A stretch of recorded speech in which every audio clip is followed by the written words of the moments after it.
and the world on our digital stream. GB News is Britain's news channel. We are the UK's home of discussion and debate from all perspectives. We are here for you. Don't forget to join our YouTube community by clicking on that subscribe button. And if you want the GB News app, you can click and catch up on programmes anytime. We love to hear from you, so email us. gbviews@gbnews.uk. Thanks for being part of the GB News family. My name is Andrew Doyle. Join me every Sunday evening at 7 p.m. for Free Speech Nation. This is a show where we address current affairs and news stories of the week with the help of two wonderful comedian panellists. I brought in comics because I want to give it a lighter edge, and also they work for less. See you there.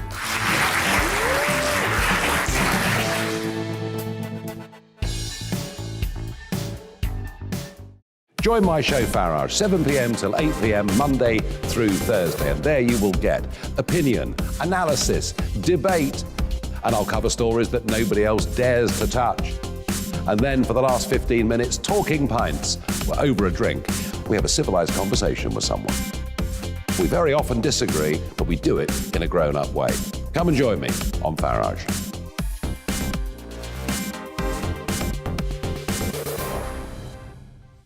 I'm Colin Brazier.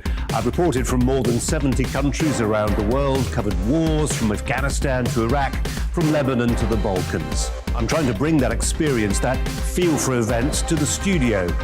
And something else, I'm ready to give an opinion. Today's stories with a spark. Brazier from 8 p.m. weekdays on GB News.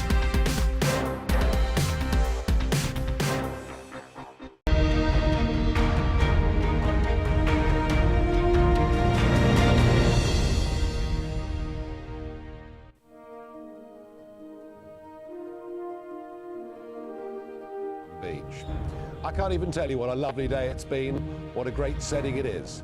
But I've not been here on a holiday. No, GB News with me, Nigel Farage, have been here to do a world exclusive interview with Donald Trump, the 45th President of the United States of America. And this is an important interview because he hasn't done one of these with any foreign media channel for well over a year. Now, this interview will not disappoint you. It is no holds barred. No subject was off limits.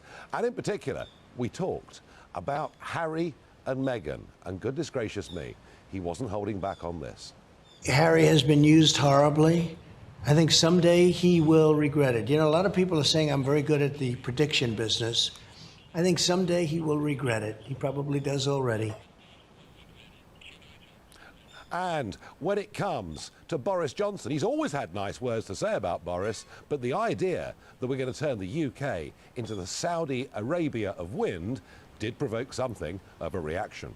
Boris is wrong. If he's going heavy into wind, I mean, you're telling me, but if he's going heavy into wind, He is. He's wrong. He's making a big mistake. And of course, the biggest question of all, the one that everyone wants to know, does he intend to run again? I asked him, why would you give all this up? Are you running again in 2024? If you love the country, you have no choice. It's not a question. It's just, this is a wonderful, beautiful life. But I like that too because I was helping people. That's why I did it. And I think you'll be happy in the future too. In a moment, the Trump interview with me, Nigel Farage, exclusively here on GB News. But first, the news.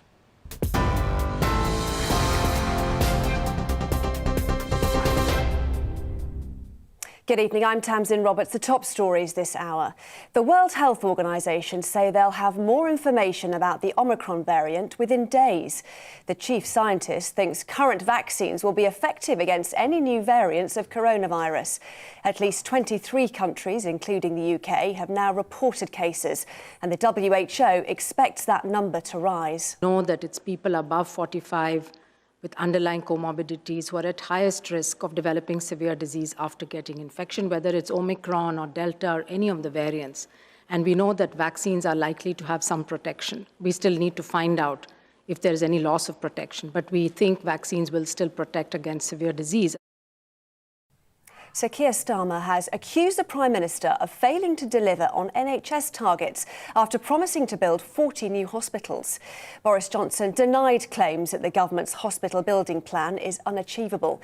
The Labour leader also criticised the Prime Minister for appearing to break lockdown rules last year after reports that Christmas parties were held in Downing Street. The Prime Minister doesn't deny there was a Downing Street Christmas party last year. He's not denied it. He says no rules were broken. Both of those things can't be true, Prime Minister. He's taking the British public for fools. And as for following the rules, Prime Minister, it might be good just to look behind you when it comes to the question of masks. As ever, one rule for them, another rule for everybody else. What I can tell the right honourable gentleman is that all guidance was followed completely during Number 10. And can I recommend to the right honourable gentleman that he does the same with his own Christmas party, which he's advertised for December the 15th, to which unaccountably he's failed to invite the deputy leader, Mr. Speaker. A man's been arrested after breaching security at the Houses of Parliament. The Met Police say he was arrested on suspicion of trespassing on a protected site and that it is not a terror-related incident.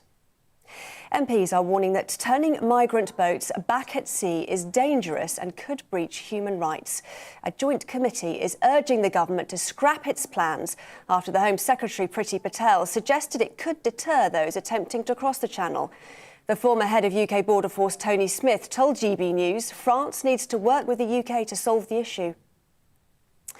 And a World War II bomb has exploded in Munich, leaving 4 people injured.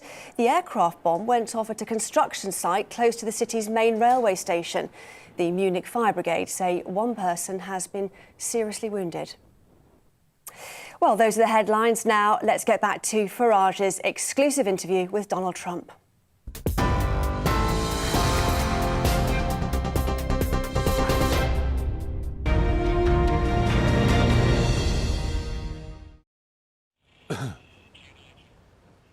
Welcome to the Farage-Trump interview here in West Palm Beach. We went to Mar-a-Lago on Monday afternoon to record the interview. Now, there's no pretending. I've been a friend and a supporter of Donald Trump for the last 6 years. But that did not stop me in this interview asking the important questions that needed to be asked. And I have to say, as ever, Trump's responses were passionate, were strong, and in 1 or 2 cases, I think you'll see this evening, actually rather memorable. It is remarkable the extent to which this man dominated the global news agenda ever since the moment in 2015 when he announced he was going to run. But outside of the USA, we just haven't heard of him for a very, very long time. I guess being silenced on Twitter has made a big difference. What we're going to do this evening is play you the world-exclusive Donald Trump interview in 2 parts. And the first part is dealing with the election last year, the aftermath, his attitude towards it, and we'll be joined throughout the programme by some very senior Republicans, Democrats, by people that support him and people that don't support him, hopefully to give you a balanced, fair debate on where we are with Donald Trump, and in particular, whether he's going to run again in 2024. So let's have a look at part 1 of the Trump interview.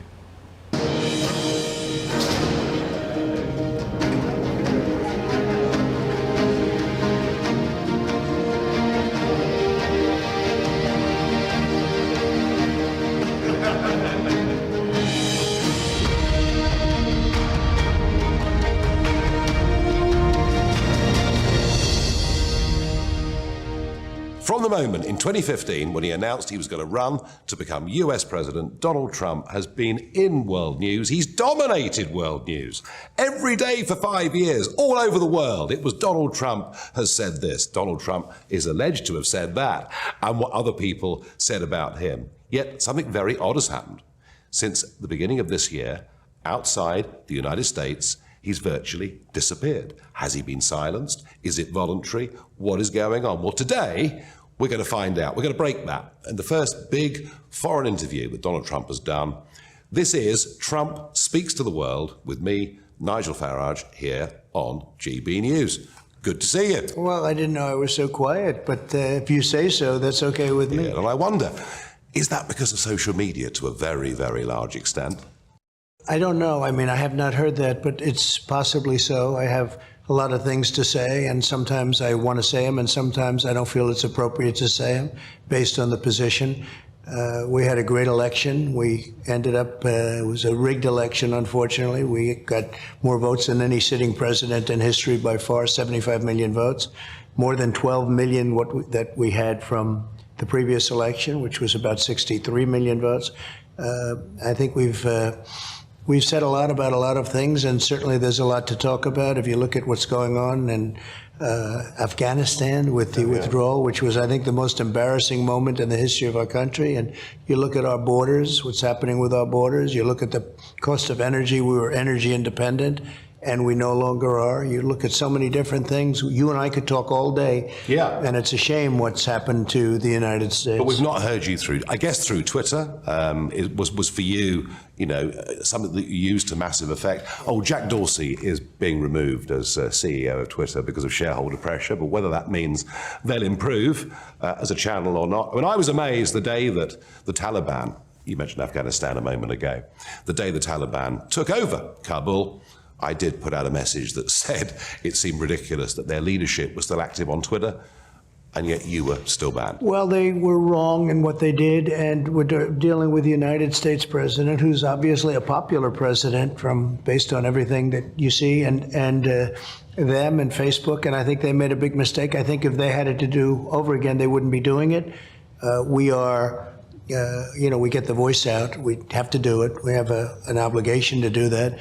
But he's leaving. I guess it was probably enforced because they're down. And also, there's no excitement on Twitter anymore, as I understand. There used to be a lot of excitement. Not only me, conservative people are leaving and being canceled. So they're canceled, they're leaving. And in my case, you know, we used to get tremendous interaction with liberals and everybody else. And now they just say it's a very boring place to be, Twitter. It's going down. The numbers are going way down. No, they are. On the election, as you say, you got 11 million votes more than you got in 2016, because we know what happened.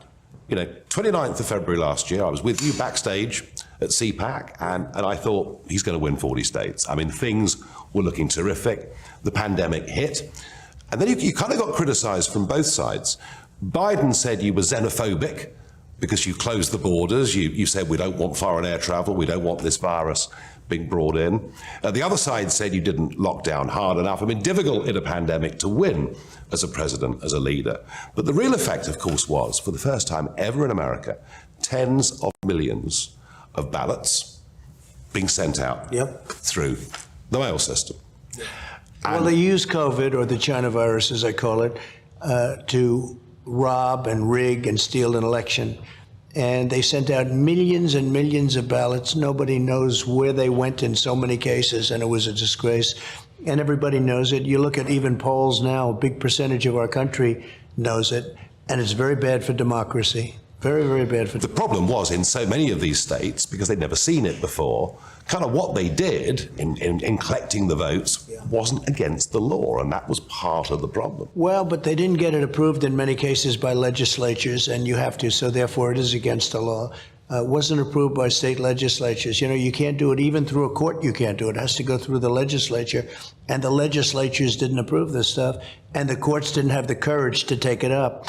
And so it's an interesting situation, but we'll see how it all ends out. I mean, a lot of Americans, as you rightly say, a lot of Americans are genuinely concerned about election integrity. And I have to tell you, from my experience back in the UK, mass postal voting, you know, leads to the wrong results very often. Absolutely. Automatically, by the way. It's a bad system. They cheat. It's a bad automatic. system. I mean, they put everybody on, the millions of people on the honor system. No, there's tremendous cheating with that. And you know, they've done studies on it. Everybody knows it. Every study comes out, you can't do it through the mail. You can't do it. These mail-in ballots are, whether it's your country, whether it's the USA, it's an open invitation to cheat. But here's the problem. I've seen some pretty extensive private polling that suggests that up to 20% of your potential voters and supporters feel so demotivated by the message that it's been rigged, that it's not fair, that it's not just, that In Georgia, for example, in that special election, which was the one that tipped the balance in the Senate, there were a number that perhaps didn't go out to vote who would have done because they felt disgusted with the whole system. Well, they felt the election was rigged, the preceding election, which was the presidential election. Yeah. And then when they had to vote a couple of months later, they really did lose their enthusiasm. And frankly, rightfully so. They had the governor of Georgia did a terrible job, like just terrible, having to do with election integrity. And yeah, they felt an election was rigged and stolen. And I would say they didn't have the enthusiasm to go out and vote. And I understand that. Now, one other thing, Mitch McConnell did a terrible job because this guy's talking about $600 giving during this troubled time, giving, and they're talking about $2,000. You don't win elections that way. Now, right or wrong, you just don't win elections that way. So Mitch McConnell was a disaster. And I think that really they did get a lot of votes, but a lot of people were discouraged. There's no question about it. Yeah, I'm sure of that. So looking ahead, from here, is the message to look back at November 2020 and to condemn and criticise much of what happened? Yeah. Or is the message to look forward and try and make sure that that weakness in the system can't exist again? I think it's both. I think it has to be both. We have a base in Alabama, as an example. I had 69,000 people recently show up. Wherever I go, I think I'm getting bigger crowds now at the rallies, and the rallies because you've been to plenty of them. I have the biggest crowds I've ever had. And I think it has to be both, because if you don't study what took place and do something about it, if possible, I think they're going to do something about it. I don't view that as a foregone conclusion. If you don't look back, you really can't look to the future. But I think it's really a combination of both, and very strong to the future, but also it's very strong looking back. People don't want that to happen again. No, and voter ID. I mean, for example, voter ID is very important. There's an overwhelming majority, and it's not just Republican voters, of Democrat voters who think voter ID makes sense and we've got to have free and fair. Right. If we didn't have as an example, if we didn't have what happened in 2020, all of these legislatures and all of these people that are meeting and passing voter ID now would have never happened. So, looking back is okay. You have to look both ways, but you can't forget about what happened. And if you did, you wouldn't have all of the things that are happening now happen. And there's some very exciting things. But one of the big things is voter ID. And you have to stop the mail-in voting. The mail-in voting is just ripe for fraud, and that's what it was. Well, I'm keen to look ahead with this conversation. One last point about the past. 6th of January, which is something that your opponents gleefully seized upon, particularly, the social media giants on the West Coast and everybody else. And I know that you were willfully misquoted in terms of what you'd said that day. Because in many different ways. No, you were saying go in peace, and I understand that, and I get that. Looking back on the 6th of January, was it a mistake to have had that rally on that day? Or? Well, I didn't have. There was a rally that was there, and if you look, it was a massive rally with hundreds and hundreds of thousands of people. I think it was the largest crowd I've ever spoken before. And I reverse it. The insurrection took place on November 3rd. That was Election Day, and before and after. That was, to me, the insurrection. And the January 6th was a protest. But if you would have looked at the crowds, the size, nobody wants to talk about that. I believe it was the biggest, and most people, and I've spoken to very big crowds. I have never spoken in front of a crowd that size. Nobody ever talks about that. And then, unfortunately, some bad things happened, but also the other side had some very bad things happen. And add this, I offered 10,000 and suggested 10,000 National Guardsmen. We want the National Guard to be there, 10,000, or even the military, because I knew the crowd was going to be massive, because I knew the anger that took place over the election being rigged, and I understood that. I understood it better than anybody. And Pelosi and these people turned it down. We would have had tremendous security, but they turned it down. And that would have stopped people going into the Capitol. It would have stopped any problem. Absolutely. They turned it down. Also, as you know, the police, I guess they say, were not given proper instructions by Capitol Hill, which is Pelosi. They were given some very bad instructions. So if you look at what happened and go back and really study it, they were so angered and so upset. And so, people crying. They were so angered by it. Now, if you lost the election, people don't act that way. But they knew that we won the election, and they went there. But to me, the real insurrection, if you look at it, took place on Election Day. Now, either way, we've got Biden and Harris in office, and they've got plummeting poll ratings, and we've got a border crisis, as you quite rightly said, law and order, the Black Lives Matter movement, which is now becoming increasingly, I think, political, don't you? It's shocking that it started off, with pigs in a blanket, right? You know that, right? Yeah. You know the expression, fry them like bacon. And that was about our police, our great police. And all of a sudden this becomes mainstream? I don't really think so. And Antifa, bad, very bad. And they had Antifa in that rally. They had Antifa leading a lot of people on that day on January. And I will say that it's pretty incredible that nothing happens to them. But the other side, this has been going on for many years. So they're not just about racial equality then? Well, I think they're about politics, but I think they're about a lot of other things. If you go back to their original founding and what they were saying, kill the police. What they're saying is kill the police. I know. And that becomes mainstream. Not good. No, not good. We've seen specimens of it, of course, over in the UK, and we've seen Churchill's statue defaced and all of these things. Well, you saw Churchill's beautiful bust being removed from the White House. When I got there, I said, send it back. They called, would you like to have the bust of Winston Churchill, a great one, right? Yep. Even you would say that, Nigel. Absolutely. And I said, I absolutely want it explained. And as you know, President Obama, I believe, sent it back. He didn't want it. And I said, let's bring it back. No, well, Joe Biden got rid of it on the first day. Which did he? Oh, yeah. No. Which is why, of course, surprised. there's been no advancement with trade deals and all the rest of it. I mean, why would you do that with Winston Churchill and you're trying to get along with your country and you send, it's such a token, but such an important token.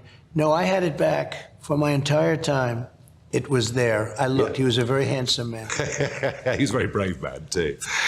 But Biden, G7, Biden turns up at the G7, and this was before he let everybody down in Afghanistan, and which leaves us wondering, where is America in the world now? I mean, we've got big threats, haven't we? We've got a lot of Russian troops on the Ukrainian border. Yep. We've got China, ever more bellicose in their statements about Taiwan. We've got Iran. I mean, can you believe it? Negotiations are going on this week with Iran, and the Israelis are very, very scared. Where is America in the world right now? I think it's at the lowest point it's ever been at. I don't think it's ever been in a position like this. We're not respected anymore. I will tell you, there were no planes flying over Taiwan. And the name wasn't even mentioned. You didn't talk about Taiwan when I was president. It wasn't going to happen, what they're doing now. And they'll wait till after the Olympics, I assume, and perhaps something will happen. But it's not good if you're there and you have bombers flying over your country constantly, which is constant.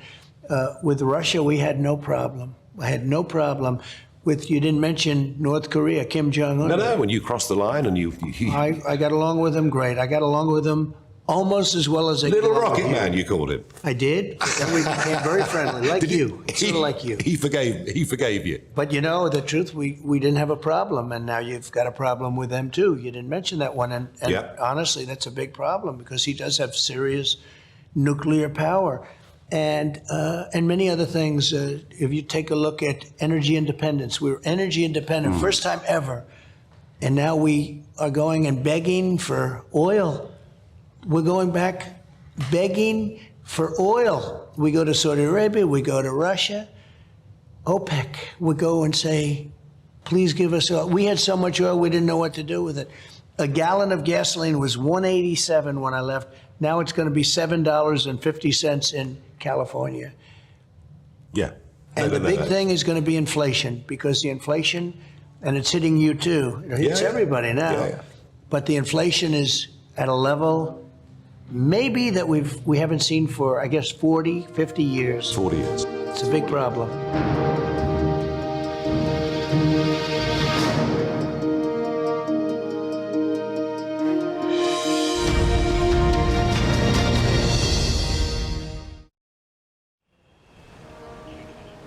Well, that was part one of the exclusive Donald Trump interview. And we will, in a moment, be having a conversation with Susan Platt. Now, she was Chief of Staff to Joe Biden when he was a senator. She's a Democrat, obviously, and I should be putting to her Trump's claims about the conduct of the election on November the 3rd, 2020, here in the USA. And also, a little sneak preview for you of the second part of this interview. Donald Trump makes it very clear that he thinks the move by Prince Harry and Meghan to America has been insulting, has hurt the Queen, and he even casts doubts on the state of their relationship. Take a look. Harry has been used horribly. I think someday he will regret it. You know, a lot of people are saying I'm very good at the prediction business. I think someday he will regret it. He probably does already. Part 2 coming up in a moment. First the break, but please don't go away. It's time to remind ourselves there's always another winter. Canary Islands sponsors the weather. Hello. Things turning cold out there right now. Frosty for many by morning, and there is the potential for things to be a bit slippery as well. There are ice warnings issued and a little bit of snow in some spots. This area of low pressure is moving away, but it's opened the door to cold air driving south from the Arctic. And where we've got these little weather fronts, they will enhance the showers, and that combination of showers and cold air could lead to some icy conditions. Already across northern Scotland, we've got some snow showers. Down the eastern side of England, a mixture of rain, sleet and snow showers, and the potential also through parts of Wales. You could wake up to a covering here, maybe even into the Midlands, and later on through the night across the southwest of England. So we do have that ice warning in place as temperatures drop down close to freezing. Even in towns and cities, rural areas will be well below. And as well as that ice, there is the likelihood of some sleet and snow for southwest England, Wales and the eastern side of England and northern Scotland. Say snow even to lower levels in some locations. As we go through the day, that mixture of rain, sleet and snow will clear the southwest. The showers will ease along the east coast, although there'll always be some. And across northern Scotland, it becomes dry. So for most, it's a dry, fine, sunny day tomorrow. But it will be cold, 3 or 4 degrees at best for most of us. At least the winds, though, will be a little lighter than that biting one that's been blowing through the day today. Then, during tomorrow evening, wet weather returns from the west, and as it hits the colder air, there'll be some snow for a time across Scotland, but even also further south over parts of England and Wales. It could, for a few hours, be a little bit of snow, mostly through the night, however. Perhaps early on Friday across East Anglia and the southeast, and quite quickly any snow will melt and turn back to rain. Quite a grey day then on Friday across the south. Rain clearing, but another spell of rain arriving in the southwest. Further north, though, Friday looks like a bright day with sunny spells and just a few showers, and turning milder across the south. Canary Islands sponsors the weather. You're watching GB News live across the UK and the world on our digital stream. GB News is Britain's news channel. We are the UK's home of discussion and debate from all perspectives. We are here for you. Don't forget to join our YouTube community by clicking on that subscribe button. And if you want the GB News app, you can click and catch up on programmes anytime. We love to hear from you, so email us. gbviews@gbnews.uk. Thanks for being part of the GB News family. My name is Andrew Doyle. Join me every Sunday evening at 7 p.m. for Free Speech Nation. This is a show where we address current affairs and news stories of the week with the help of 2 wonderful comedian panellists. I brought in comics because I want to give it a lighter edge, and also they work for less. See you there.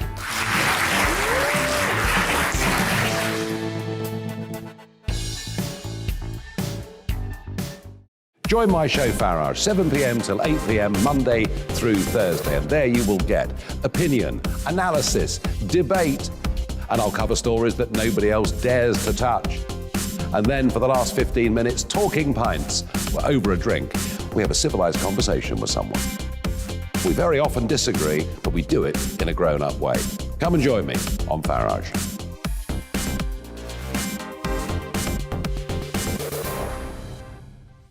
I'm Colin Brazier. I've reported from more than 70 countries around the world, covered wars from Afghanistan to Iraq, from Lebanon to the Balkans. I'm trying to bring that experience, that feel for events, to the studio. And something else, I'm ready to give an opinion. Today's stories with a spark. Brazier from 8 p.m. weekdays on GB News.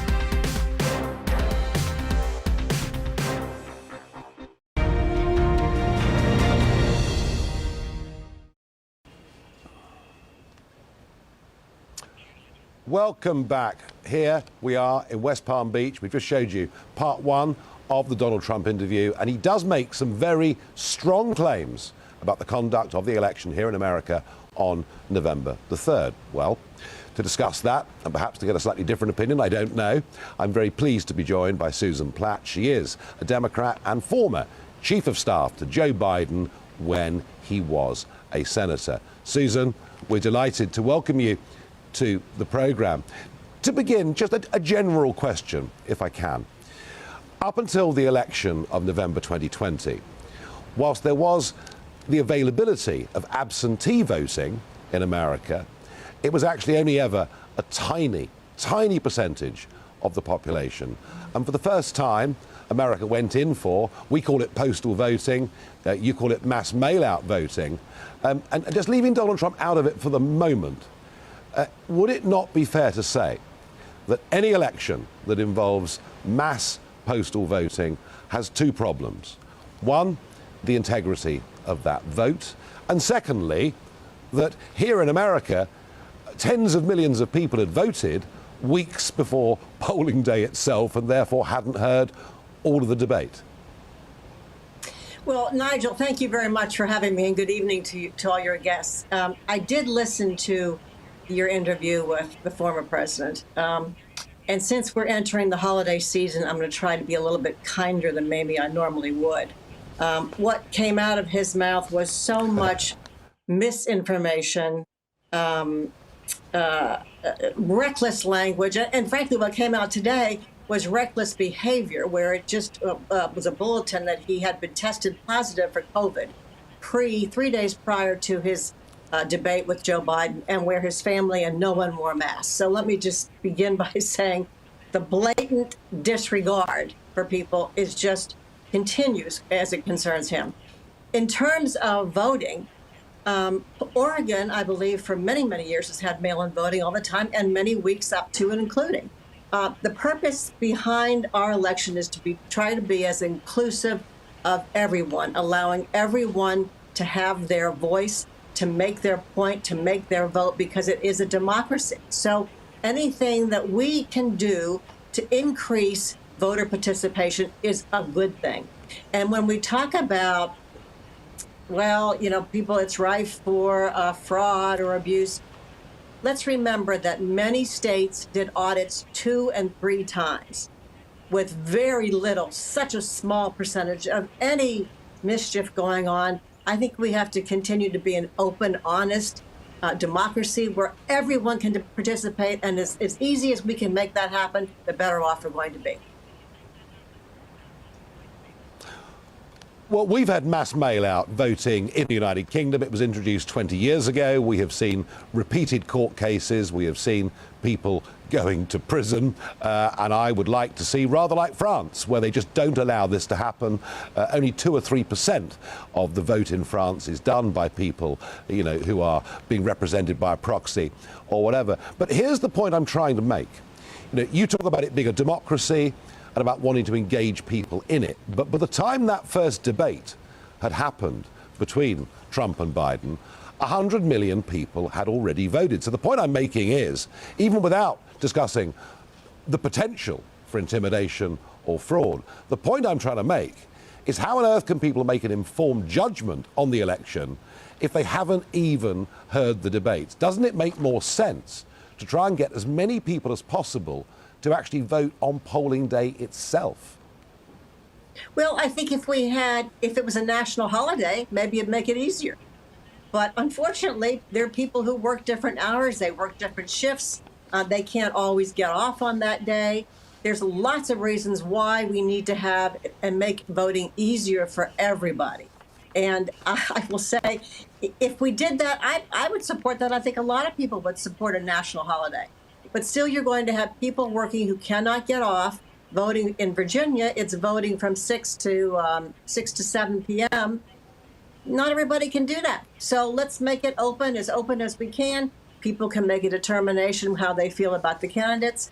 A lot of folks do make a determination who vote earlier, and those who are undecided, they wait till later. And that's just the way the system works. And I think it's a good system. Like, again, unless you have a national holiday where everybody can go vote, it's the best system we got.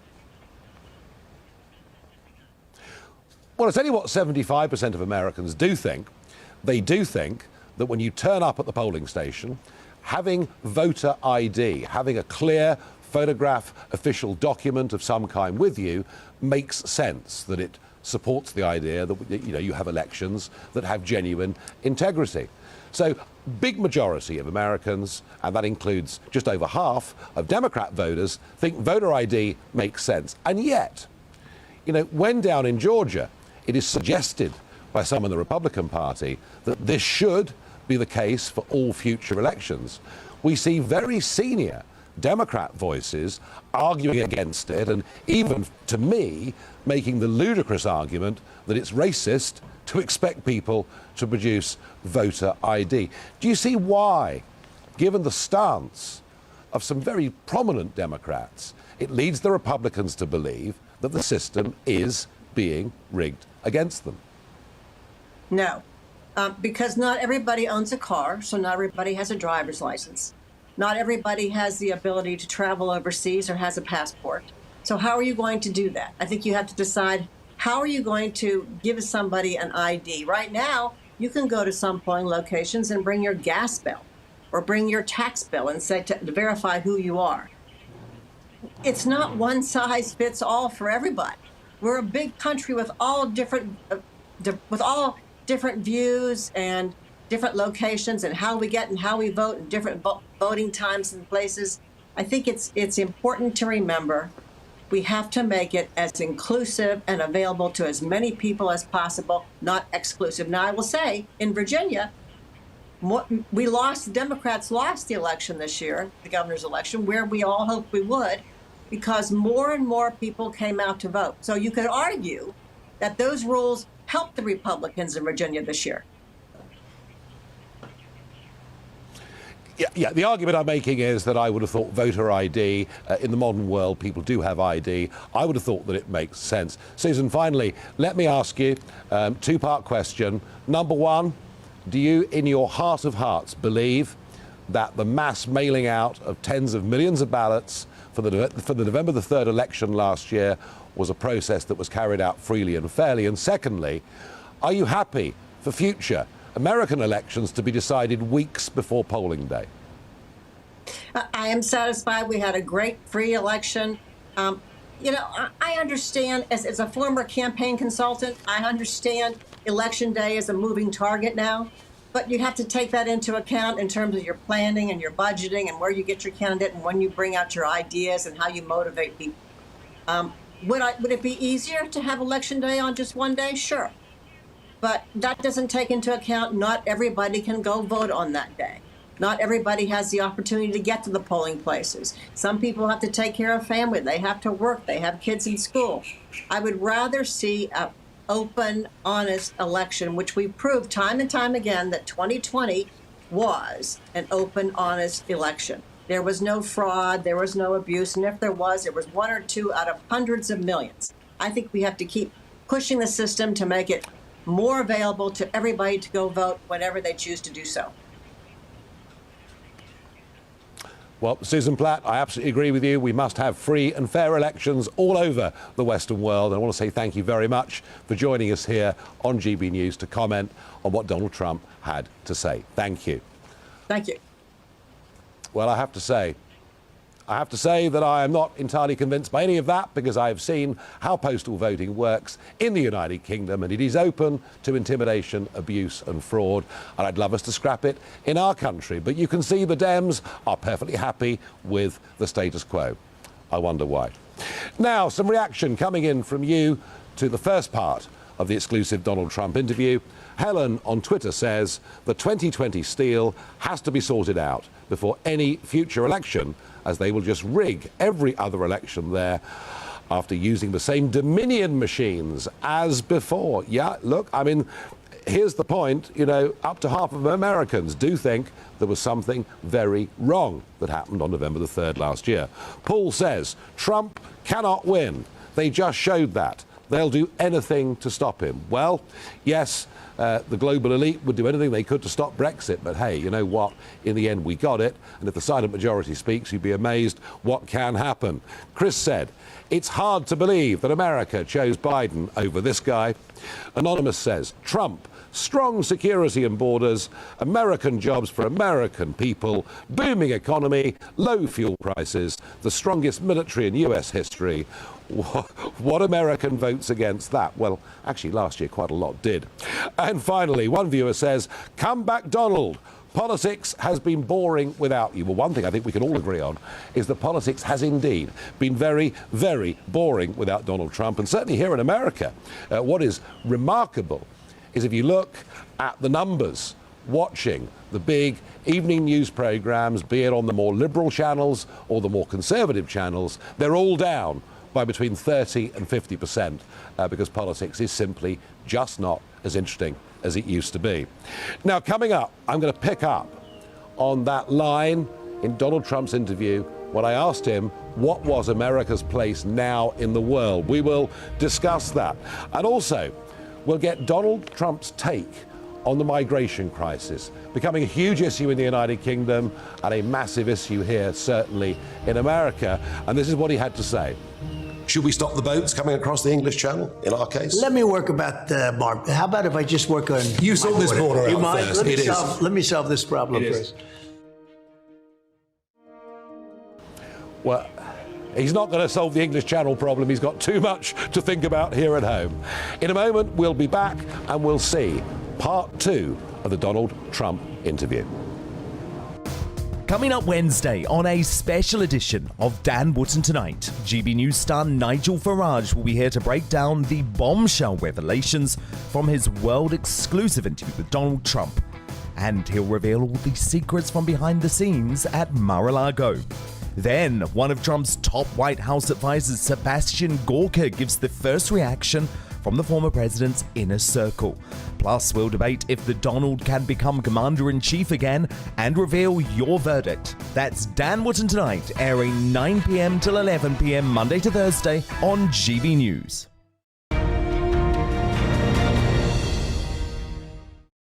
You're watching GB News live across the UK and the world on our digital stream. GB News is Britain's news channel. We are the UK's home of discussion and debate from all perspectives. We are here for you. Don't forget to join our YouTube community by clicking on that subscribe button. And if you want the GB News app, you can click and catch up on programmes anytime. We love to hear from you, so email us. gbviews@gbnews.uk. Thanks for being part of the GB News family. My name is Andrew Doyle. Join me every Sunday evening at 7 p.m. for Free Speech Nation. This is a show where we address current affairs and news stories of the week with the help of 2 wonderful comedian panellists. I brought in comics because I want to give it a lighter edge, and also they work for less. See you there.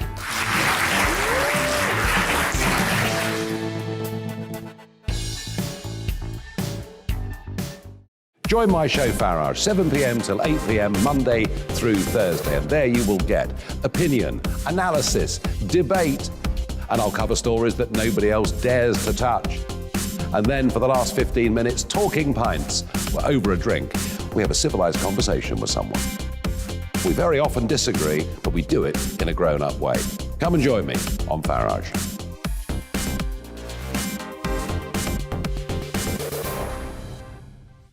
I'm Colin Brazier. I've reported from more than 70 countries around the world, covered wars from Afghanistan to Iraq, from Lebanon to the Balkans. I'm trying to bring that experience, that feel for events, to the studio. And something else, I'm ready to give an opinion. Today's stories with a spark. Brazier from 8 p.m. weekdays on GB News.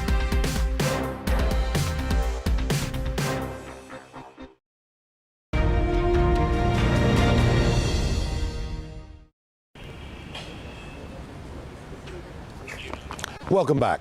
Well, Joe Biden's decision unilaterally to withdraw American troops from Afghanistan led, of course, to the Taliban taking back control of the country in absolutely short order, and left, of course, close military allies, people like the United Kingdom, the rest of the NATO members, scratching their heads and asking a question: could they really trust America?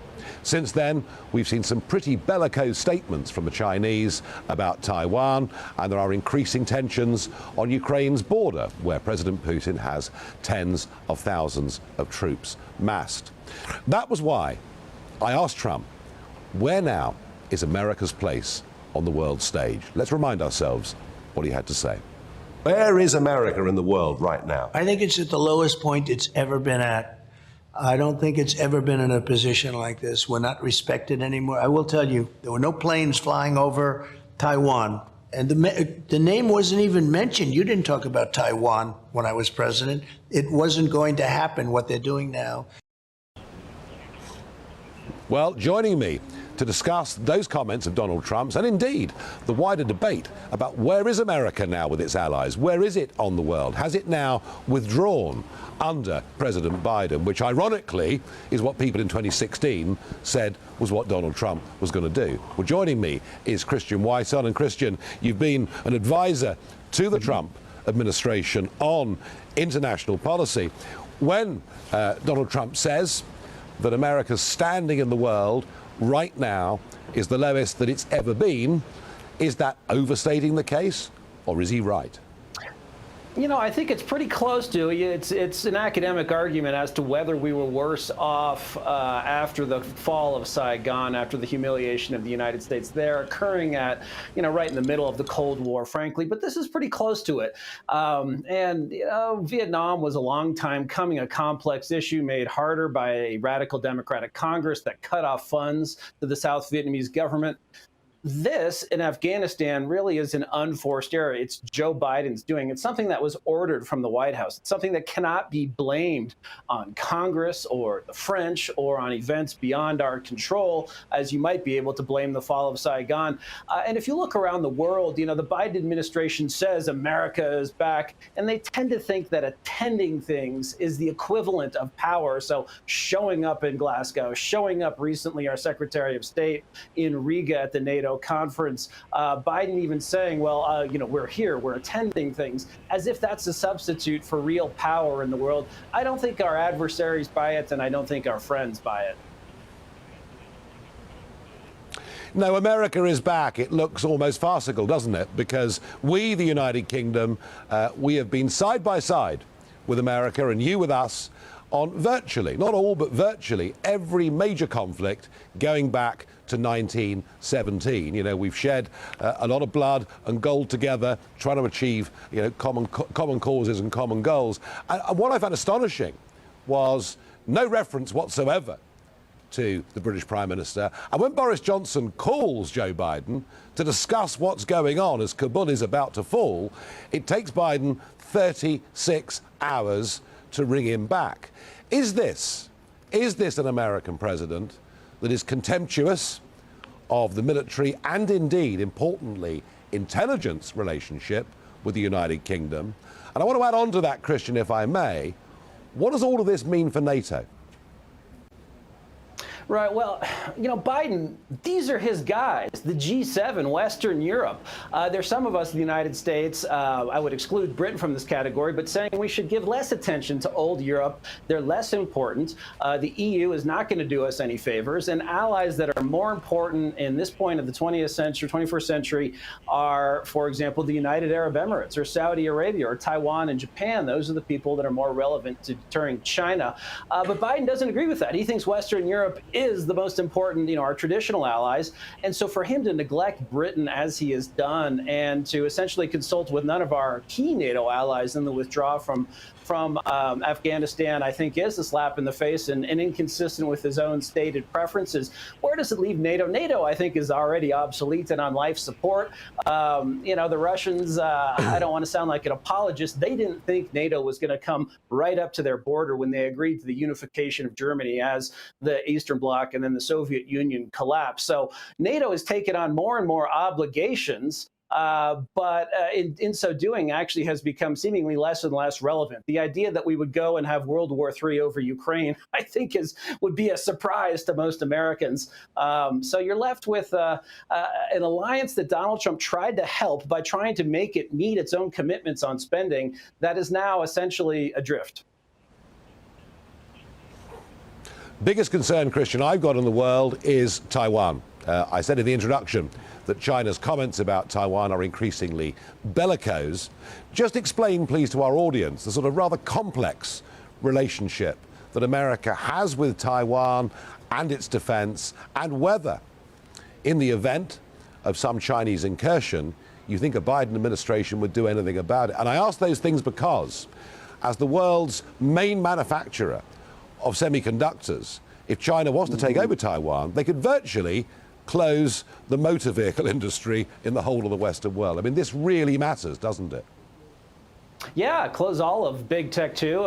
You know, your phone may not be available, a replacement for your phone. You know, we do have a complex history with Taiwan. Basically, we stuck it to them, beginning with Nixon, but then in particular in the Carter administration, because we wanted relations with communist China at a key point during the Cold War, when job number one, and frankly, job number 2, 3, 4, and 5 was to stick it to the Soviet Union, to deter the Soviet Union as a way of preventing war.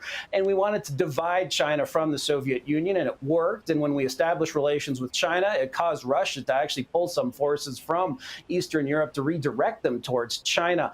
We might want to do the opposite of that now today, and frankly find a way to find some common interest with Russia in order to separate it from China. Anyway, 1979, we break relations with Taiwan, but Congress passes a law that year, the Taiwan Relations Act, saying that we have to sell Taiwan the arms it needs for self-defense. So we have a de facto alliance, but not one that's explicit. Now, Joe Biden has done what previous presidents have not done. He said we were going to defend Taiwan if they were attacked by China. That would replace some of the strategic ambiguity, as it's been called, that we have. The problem is no one believes that. In Biden's own White House, his own spokeswoman and his own State Department walked that back and said, oh, our policies really haven't changed. So it's clear as mud. I think you look at China to know what the reality is. If China thought we were actually making an explicit defense agreement with Taiwan, they would be just jumping up and down mad. Instead, they don't really care, because I think they know that Joe Biden is just misspeaking at best case scenario. And also, you know, the pullout from Afghanistan, Biden said that was to shift forces from Central Asia to the Western Pacific to East Asia. That hasn't happened. The Pentagon just put out a report that says basically we're going to do a little bit with bases in Guam and Australia. Nothing serious that would upset the Chinese. Christian Whiten, thank you very much for coming on and discussing America's place in the world under Joe Biden. Now, coming up in a moment, part 2 of my exclusive interview with Donald Trump. And it's very interesting. Not only, as you've seen already, has he slammed Meghan and Harry and stood up and said that he thought the Queen had been disrespected. You're going to see a lot more in this section about him talking about Boris Johnson and where he feels Boris Johnson has gone politically. There's a lot in the next section that will interest UK viewers, I think, in particular. But the really big question is, when I asked him, you know, why on earth would he consider giving up this fantastic lifestyle and even consider going back to the hell of being in frontline politics? All of that coming up in just a moment.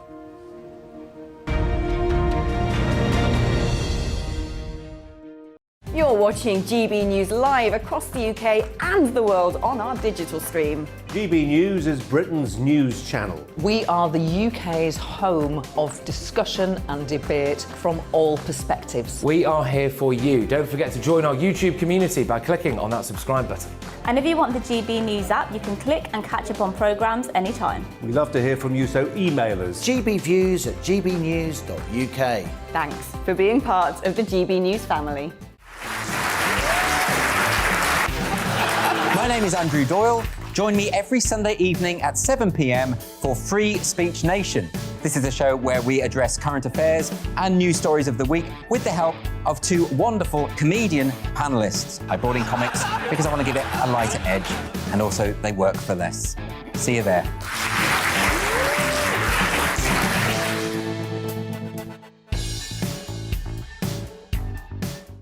Join my show Farage, 7 p.m. till 8 p.m. Monday through Thursday, and there you will get opinion, analysis, debate, and I'll cover stories that nobody else dares to touch. And then for the last 15 minutes, talking pints. We're over a drink. We have a civilised conversation with someone. We very often disagree, but we do it in a grown-up way. Come and join me on Farage.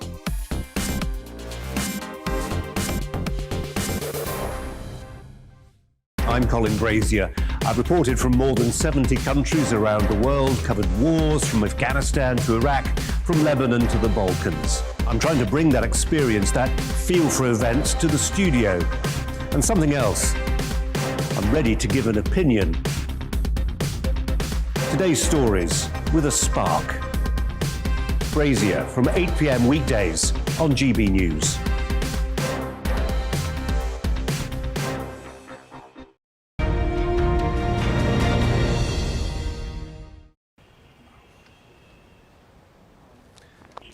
So here it is, part 2 of my exclusive interview with Donald Trump, and we really get the full Trump, I think, in this section. Yep, it's the royals, it's climate change, it's going to be Boris Johnson and the political direction he's going in, it's wind energy, is he going to run again in 2024? It's everything. So let's have a look at the Donald Trump interview, part 2, and please hold on to your hats.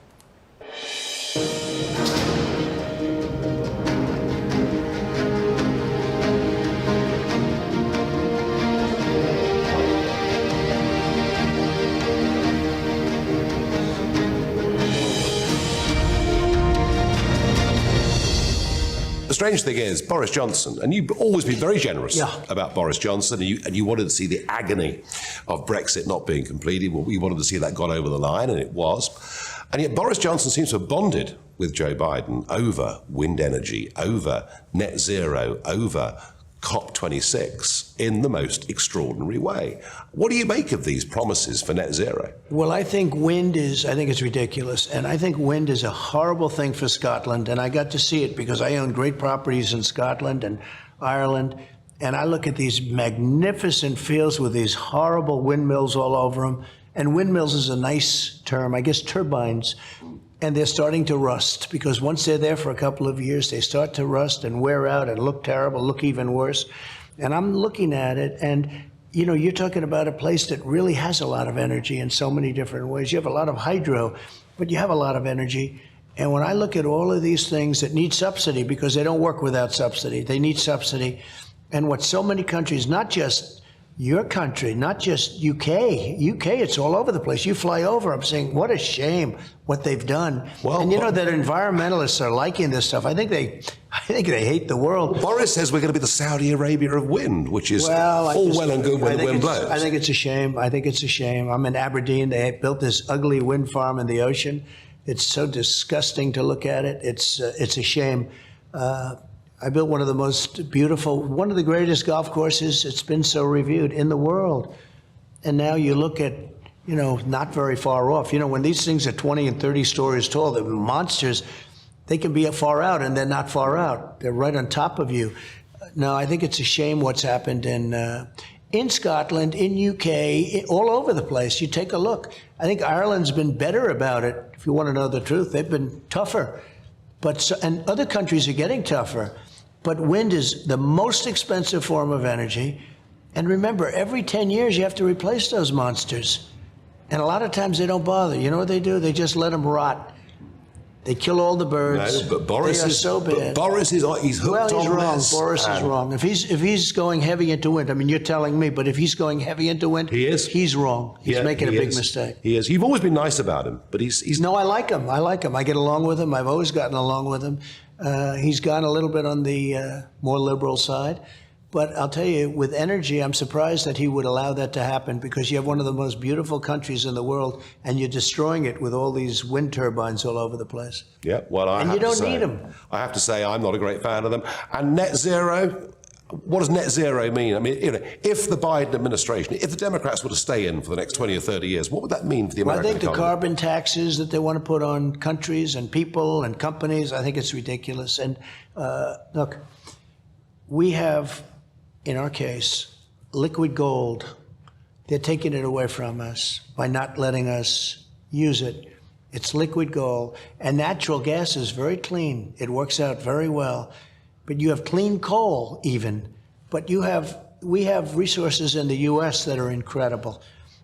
And the enemy is making us feel badly about it and taking it away, putting our companies at a big disadvantage. We were at a position the likes of which we've never seen just a year ago, and now people can't get gasoline for their car, or if they do, they have to pay so much. It's very sad. Now, in your country, which I do know something about, I own Turnberry, I own great properties in your country. I mean, just great properties. I love it. I love your people. I love everything about it. I got along great with Boris, but I see what they're doing, and I think they're making a tremendous mistake. You also got on well with the Queen. You really enjoyed it. You really enjoyed that, didn't you? I think she's a fantastic woman. She is a fantastic woman. I was supposed to spend like a half an hour with her. I ended up being there for much more than an hour, and everyone said, "Oh, that's so rude." But I said, "No, but she liked it, and I liked it. I'm not going to be rude." And we had a great time together. We then had an evening, the likes of which you rarely would see. And I think she was laughing and smiling. We got along great. We talked the whole night. She is a great, wonderful woman. Yeah, well, she's been there nearly 70 years now on the throne. Yeah, it's incredible. And she's still head of state in Canada or Australia. I mean, it's unbelievable. And respected by everyone. Yeah. And no scandal, no anything. Think of it. She's done this for more than 70 years. And she's never had scandal about herself. No. No scandal, no anything. She's an incredible woman. No, and she's had a very tough year. You know, she lost her husband this year. Tough year. You know, they were married over 70 years, and she's been ill. She's, had to withdraw from one or two public engagements. Hopefully not very ill. I've been watching it closely because I love her. I think she's great. My mother was born in Scotland. My mother she came over here at about 19 years old, met my father. They were married for many, many years. They were married they had a great marriage. But she left Scotland. She'd go back once a year religiously, but she was really somebody that respected the Queen. She loved the Queen. Anything with the Queen. When they were doing anything ceremonial, as an example, she'd be glued to the television. But she had great respect and love for the Queen. Well, and hundreds of millions around the world respect this woman. True. I mean, in the most astonishing way. And I know your enthusiasm for it. Yet her son, Charles, who would be the natural successor, and you had a meeting with Charles, and it was reported by one of your former press secretaries that you were somewhat bored by the meeting. That I was? Yeah. No, I wasn't bored. I liked Charles. I thought he was great. No, he's an environmentalist. He talked about the environment most of the meeting, which was fine. I mean, I understood that was the purpose of the meeting, and he was telling me his views. I was not bored at all. No, I think Charles is a wonderful person. Okay. Now, somebody you may not think is quite as wonderful is a recent British export to America. And I think we're kind of quite pleased to have got rid of him, really, is Prince Harry, of course. Yeah. And Meghan living over here, being not only disobliging about you at every given opportunity, but actually the entirety of the Conservative movement.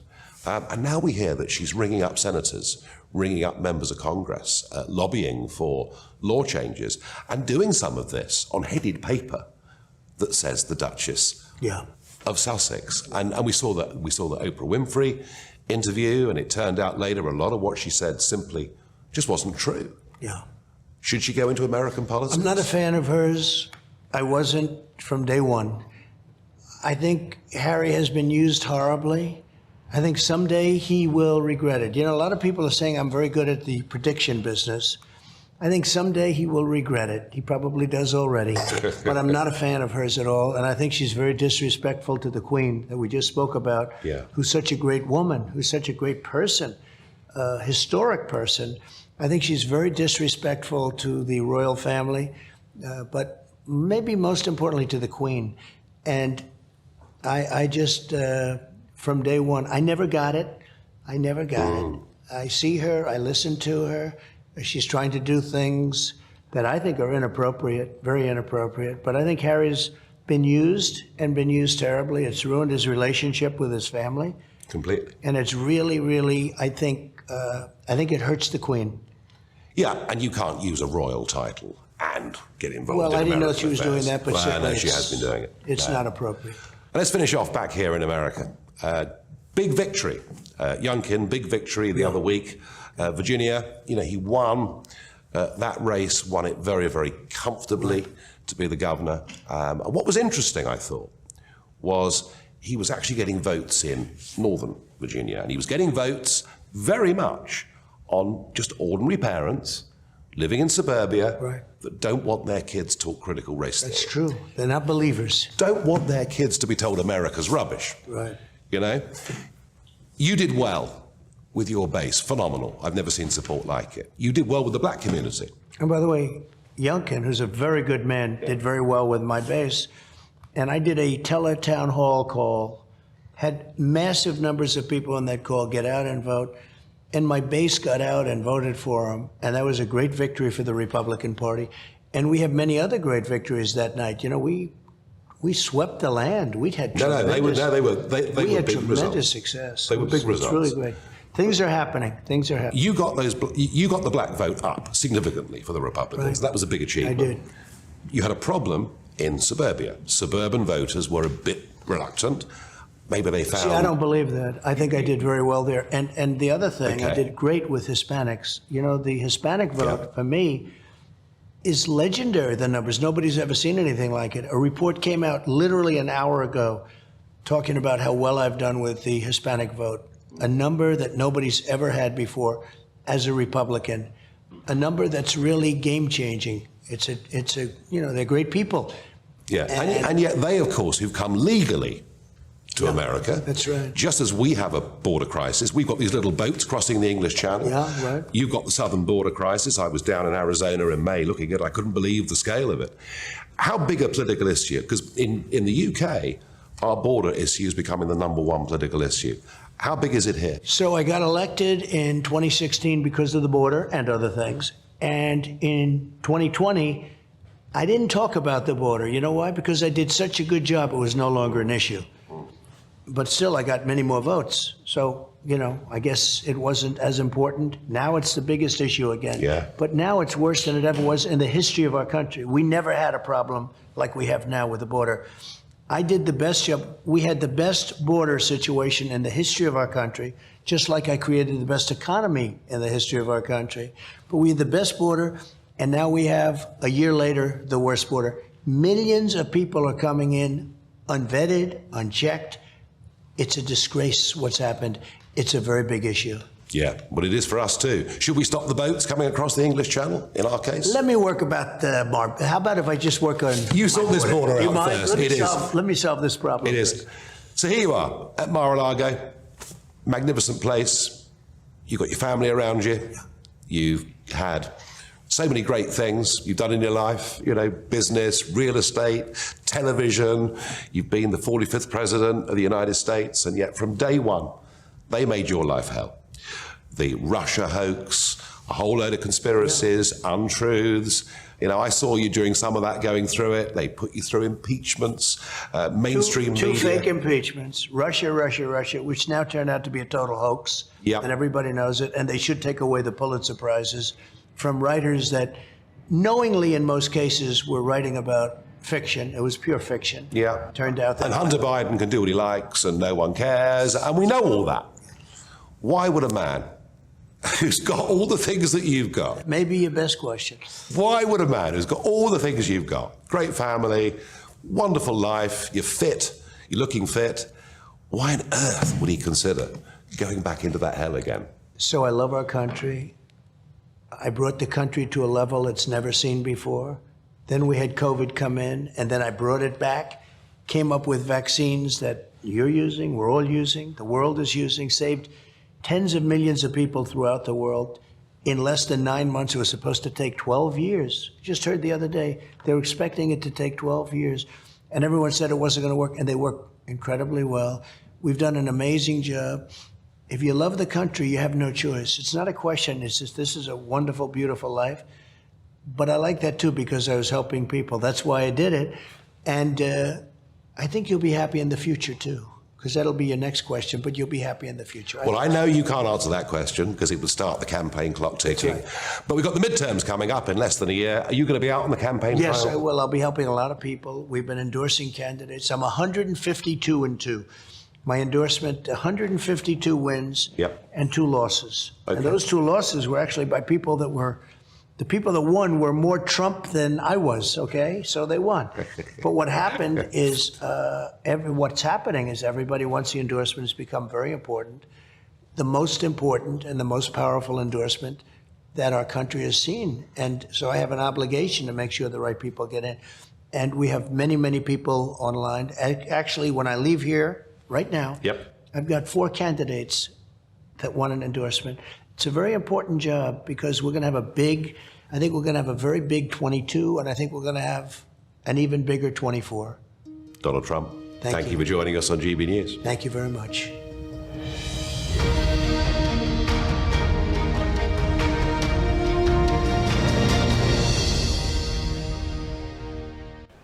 Well, what is very clear to me is that Mar-a-Lago has become rather like palaces were in Europe back in medieval times, where people queued up to meet the monarch to look for preferment. And this is what goes on at Mar-a-Lago. Candidates who are getting ready to run in primary races for all forms of government are going seeking Donald Trump's approval, seeking his endorsement, because they know if they get that, they've got far more chance of raising money and getting profile, and from that, votes. And whatever people think, for good or bad, this is Donald Trump's Republican Party. Be an absolutely no doubt about that. To me, the clearest indication of his intentions was when I asked him about the midterm elections. They are coming up in November next year. They're a very important set of elections, and it's clear to me that not only is he out there endorsing candidates, but he's going to put himself at the front and centre of this midterm campaign. And that says to me that, of course, he intends to run in 2024. In fact, he reminded me of a heavyweight boxer that has lost the world crown, lost on points, is not very happy with the judge's decision, and is getting ready and limbering up because he wants to win that title back. And that really is my analogy for where Donald Trump is today. Now, I'm very pleased to say that I'm now joined by Mark Meadows. And Mark, of course, was Chief of Staff in the White House to Donald Trump. Mark, welcome to GB News. Thank you for joining us. Nigel, great to be with you, and a great interview with my former boss, the guy I had the honor of serving as his Chief of Staff.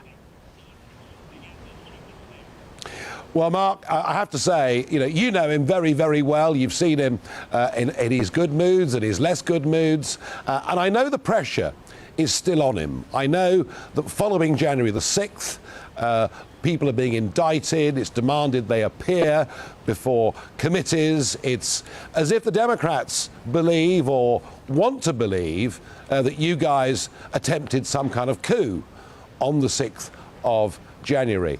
How heavy is all of that weighing on you and weighing on him? Well, obviously, it weighs on everybody. I can tell you that, as you know, there have been subpoenas issued for me and a number of other people. The president has made it very clear that he is claiming executive privilege, and not because he has anything to hide, but just because it would set a dangerous precedent if all of a sudden you have a president who speaks to his senior aides, myself included, that's subject to a partisan inquiry long after you're out of office. So it weighs heavy on everybody. I can tell you I'm going to be honoring his executive privilege. It's not something that I have the ability to waive. It's not something that is mine. It's uniquely his, and he's claimed that. And even with my interview that potentially is coming up with the House, we'll be talking about non-privileged information. Anything that's executive privilege is going to continue to be honored. Mark, thank you. Now, for the last couple of weeks of that campaign last year, I travelled around the country to many of these rallies, and I saw you, I think every single one of them, and it was amazing, wasn't it? I mean, it was freezing cold, we were going through COVID, people in their tens of thousands would queue for hours in sub-zero temperatures to go and see Trump speak. And one of the points I tried to make to him there was that his base believe him and support him in a way that I've never seen for any political figure in my lifetime, and that the inroads that he's made into the black and Latino vote, I mean, that is real. I mean, that actually has happened under Donald Trump. But I tried to make the point that comfortable, white, middle-class suburbia has often found Donald Trump's New Yorker style a little bit too much. They find the drama of the whole thing a bit too much to cope with. And yet, when I put that to him, he didn't seem to recognise that. But I think, you know, every piece of decent polling, decent market research that we look at shows that there is a problem with that group of voters.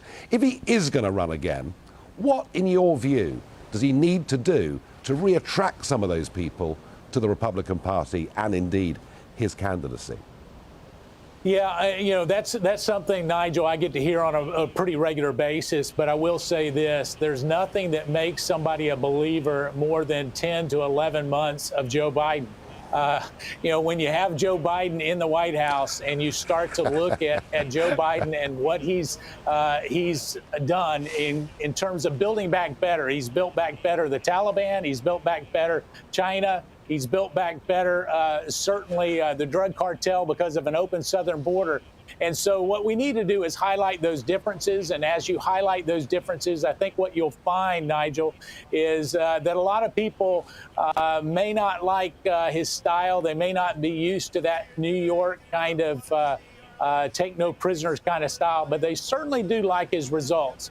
And so we have to do a good job of showing how it's affecting them on Main Street, whether that's in New York City or that's in Iowa or anywhere across the country. And I can tell you, high gas prices, high grocery prices, and the like is a constant reminder each and every day that the Donald Trump policies were actually good for the American people.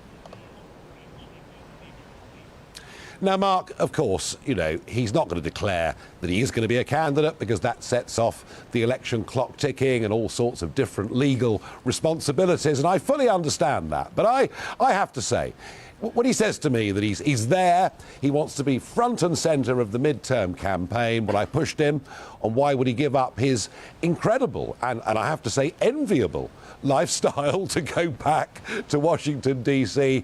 And he said, well, if you love your country, it's what you have to do. You know him as well as anybody in recent times. He's running again, isn't he, Mark? Yeah, I don't speak for Donald Trump, but I can tell you that he's running again. He wouldn't be front and center, as your analysis showed, in the 2022 election. But it all boils down to one thing. He loves this country. He loves the people. He loves the very fact that you should be able to be proud of your country. You should be able to salute your flag, respect law enforcement, your first responders. That comes easy to him. You know, that's literally in his DNA.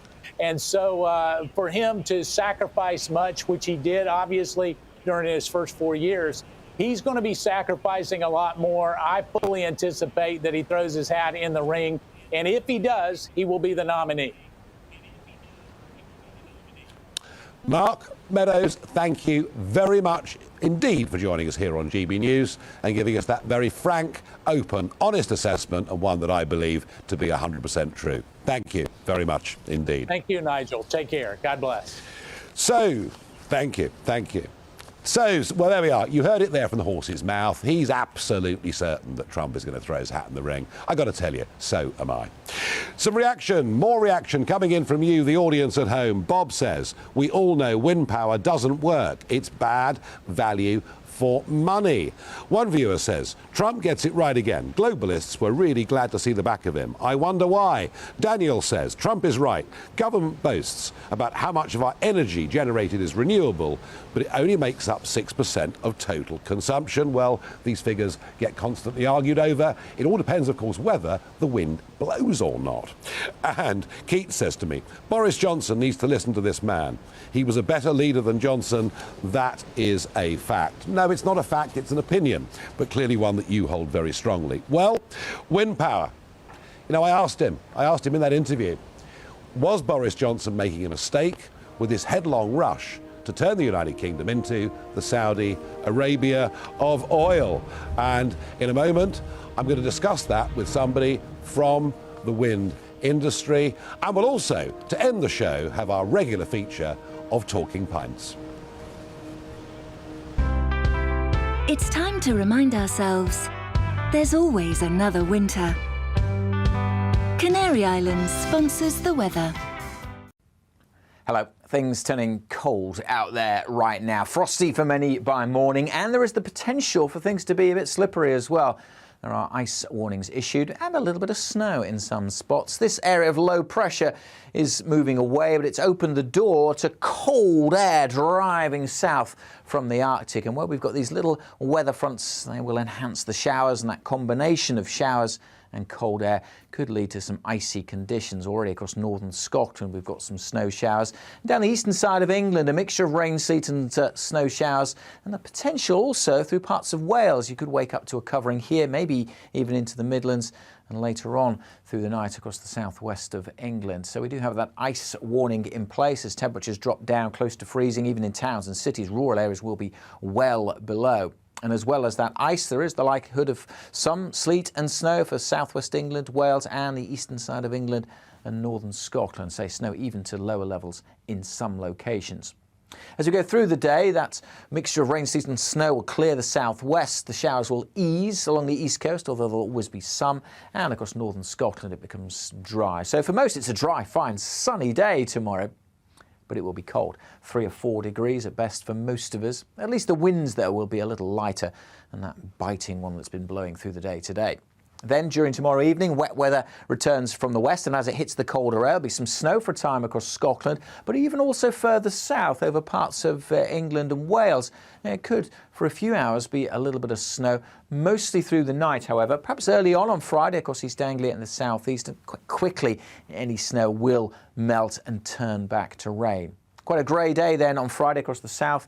Rain clearing, but another spell of rain arriving in the southwest. Further north, though, Friday looks like a bright day with sunny spells and just a few showers, and turning milder across the south. Canary Islands sponsors the weather.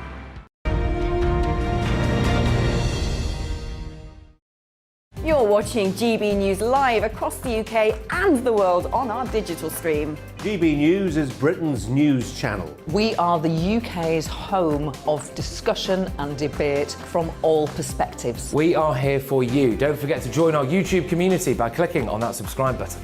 And if you want the GB News app, you can click and catch up on programmes anytime. We love to hear from you, so email us. gbviews@gbnews.uk. Thanks for being part of the GB News family. My name is Andrew Doyle. Join me every Sunday evening at 7 p.m. for Free Speech Nation. This is a show where we address current affairs and news stories of the week with the help of 2 wonderful comedian panellists. I brought in comics because I want to give it a lighter edge, and also they work for less. See you there.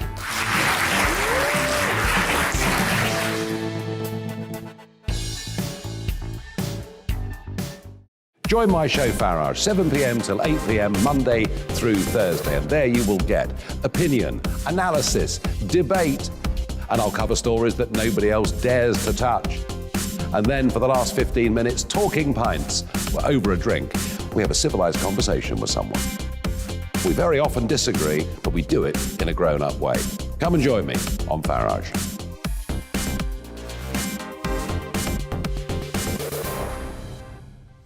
I'm Colin Brazier. I've reported from more than 70 countries around the world, covered wars from Afghanistan to Iraq, from Lebanon to the Balkans. I'm trying to bring that experience, that feel for events, to the studio. And something else, I'm ready to give an opinion.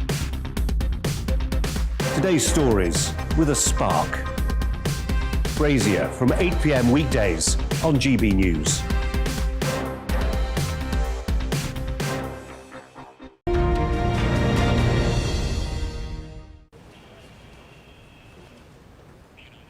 Welcome back to the Trump interview. Now, one of the comments that he made there in the strongest of possible terms was his objection to wind energy. He doesn't believe in it.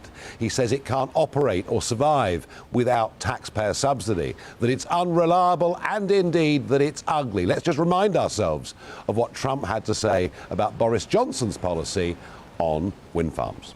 Boris is wrong. If he's going heavy into wind, I mean, you're telling me, but if he's going heavy into wind, he's wrong. He's making a big mistake. Well, let's debate this. Let's debate this. And I'm joined now by Tom Burke, CBE, chairman of E3G, third generation environmentalism, former government advisor on climate change, and former executive director of Friends of the Earth. Tom, thank you for joining us on this debate, and I know we're going to have a fair bit of disagreement over what Donald Trump said. But before we do that, can we just agree on one thing? That offshore wind farms are very, very ugly, aren't they? No, they're not very ugly. What you think is ugly is not what everybody thinks is ugly. What I think is ugly, other people think is very beautiful. It's entirely up to you what you think is beautiful. Mr. Trump doesn't like the wind farms and thinks they're ugly because they built some offshore one of his golf courses. I understand why he might take that opinion, but don't see I need to pay much attention to it. OK, well, as you say, beauty is in the eye of the beholder. I happen to think they're pig ugly, but we can all make up, as you say, our own minds. Now, when it comes to, number one, price, you know, it is true, isn't it, Tom? It is true that British taxpayers and taxpayers across the rest of the world have been asked to fork out tens of billions of pounds and dollars in subsidies just to make this industry operate, and that the cost of that goes on householders on average income. Well, it's part of the truth. But you want to tell the rest of the truth. We also subsidise our existing fossil fuel industries, our BPs and Shells of the world. They still get fossil fuels. Every nuclear power station on the planet gets massive government subsidies. So I don't know that there's anything very remarkable about saying that you public subsidises things. And what's actually happening right now is that wind power in this country provides the cheapest electricity available. Well, that's all well and good, Tom, when the wind blows. But what happens when the wind doesn't blow? And very interesting set of circumstances that happened in Texas last year. And as you well know, Texas has put quite a high reliance on wind energy, but they finished up in a very, very cold spell, and they finished up with major power outages. And isn't this the danger of over-reliance? I can buy the argument that maybe wind can be somewhere there in the mix, but that over-reliance on an unreliable source of energy is actually strategically quite a big mistake to make. Let me take two parts of the point you made. The first part about wind being variable, that's absolutely true. So is demand. The grid copes with that all the time. Incidentally, nuclear power stations are only available about 70% of the time. Nothing is always on, always available. So the question is, have you designed an electricity grid that can cope with that variability? Well, we have. You can clearly see we have, because we haven't had any problems with it. What happened in Texas, which was the second point you made, was exactly that. Texas had a grid run on very, very fundamentalist market principles, which meant nobody invested in maintaining the integrity of the grid. So when it ran into extreme weather events, the grid collapsed. Actually, in Texas, the bit of the grid that went on working were the wind machines, because it provides the cheapest electricity in Texas as well, by the way, which is interesting. That's an untold bit of the story, but it's a true bit of the story. Well, I think burning coal, whether one wants to or not, and indeed turning on the tap for burning gas is utterly reliable, provided, of course, you've got the stocks. But let's not argue too much about that. Tom, I want to leave the last minute or so to you. Would you respond, please, to what Donald Trump said in that interview about the wind industry, just so that our viewers have got some real balance in this debate? You mean the thing he said about it being expensive? The thing he said about... I don't remember all the things he said. The thing you have to remember about Donald Trump is he's wrong about just about everything. So why would I expect him to be right about wind power? I don't expect him to be right about wind power. He's got an enormous number of other things wrong. He's not getting this wrong. By the way, really interesting to see that the US is now leaving the field open on renewables to the Chinese and the others because they're not bothering to compete in this area, which is actually where the markets, the capitalists, if you like, of the world are increasingly seeing the future of energy supply. So I think what he thinks is not only bad for the climate, it's also very bad for the competitiveness of the American economy. OK, Tom Burke, CBE, thank you for joining us and giving the other side of the argument. Well, nobody can say that here on GB News, we don't let you, the viewer, see both sides of the argument. I have to say I am deeply sceptical about over-reliance on wind energy myself. Now, immigration, borders. As you know, the boats crossing the English Channel has now become, in much of the UK, the #1 issue on voters' minds. After all, we voted Brexit to take back control of our borders, and we're being humiliated almost on a daily basis. But the scale of what is happening in this country on the southern border has to be seen to be believed. And I was down in May on the border in Arizona. I just could not believe the vast numbers of people that have been coming across into the USA. Let's just remind ourselves of what Donald Trump had to say in the interview about borders. We never had a problem like we have now with the border. I did the best job. We had the best border situation in the history of our country, just like I created the best economy in the history of our country. But we had the best border, and now we have, a year later, the worst border. Millions of people are coming in unvetted, unchecked. It's a disgrace what's happened. Well, joining me to discuss this is Stephen Miller. Now, Stephen Miller was a speechwriter. Stephen Miller was in the White House for the entirety of the Trump presidency, and many say Stephen Miller was the architect of Trump's border wall policy. Stephen Miller, thanks for coming here on GB News. Great to see you, Nigel, as always. Quite an achievement to have survived all 4 years in the White House, because there was quite a big turnover of staff during that time, wasn't there? Well, I think when you just try and do the right thing, everything in life is a lot easier, isn't it? Well, you've done it, and I know the president thinks very highly of you. You were the architect in many ways of the border policy, and I know you were busy constructing speeches on this issue. And Trump himself said in the interview that actually it was the border policy in 2016, above all, that got Americans out to vote for him, because actually it's just the hugest insult, isn't it, to people who legally come into America to see people illegally coming into America. What happened with the border wall, that great big beautiful wall that we heard so much about in 2016?